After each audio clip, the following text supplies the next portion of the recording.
A crise do escravismo expressava a difícil questão em torno da substituição da mão de obra que resultou. O comando, ele não apresenta em que contexto está ocorrendo essa crise do escravismo.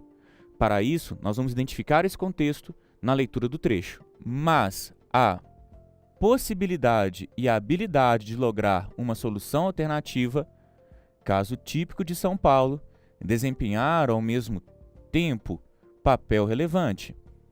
Esse trecho, do historiador Boris Fausto, ele vem abordar as transformações nas relações trabalhistas, tratando-se da lavoura cafeeira no Brasil no contexto do século XIX. São Paulo, a elite cafeicultora paulista, que vai desenvolver os seus latifúndios basicamente no oeste paulista, ela vai acabar optando pela utilização da mão de obra imigrante. Em contrapartida, a elite cafeicultora carioca, ela vai se manter utilizando a mão de obra escrava negra. Essa elite carioca, ela representa a tradicional elite cafeicultora brasileira que vem se estabelecendo nessa produção ainda no Primeiro Império.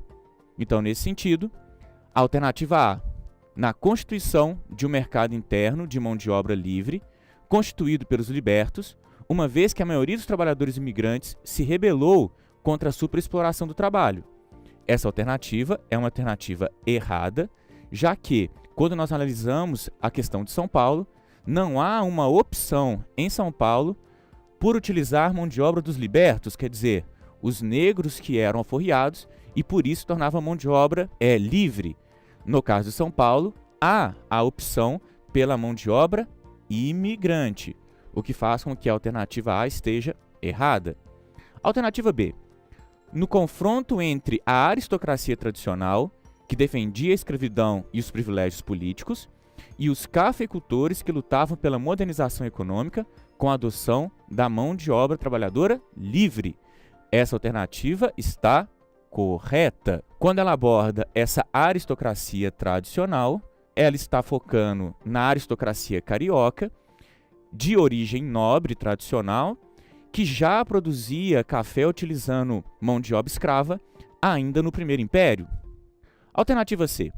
No branqueamento da população para afastar o predomínio das raças consideradas inferiores e concretizar a ideia do Brasil como modelo de civilização dos trópicos.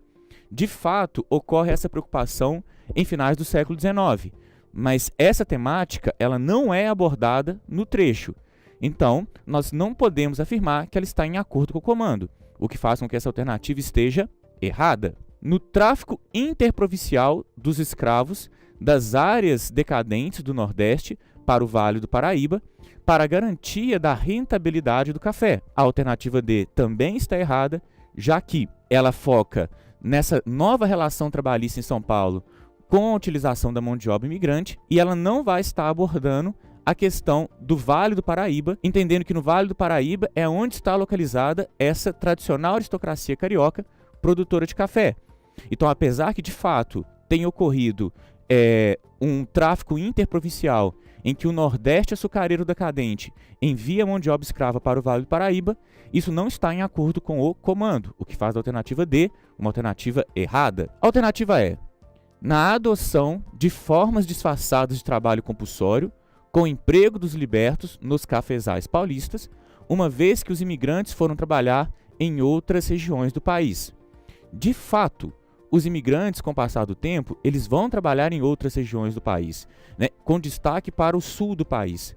Mas não há essa utilização de mão de obra dos libertos, quer dizer, dos negros libertos ou negros alforriados, nos cafezais paulistas, o que faz com que essa alternativa E também esteja errada.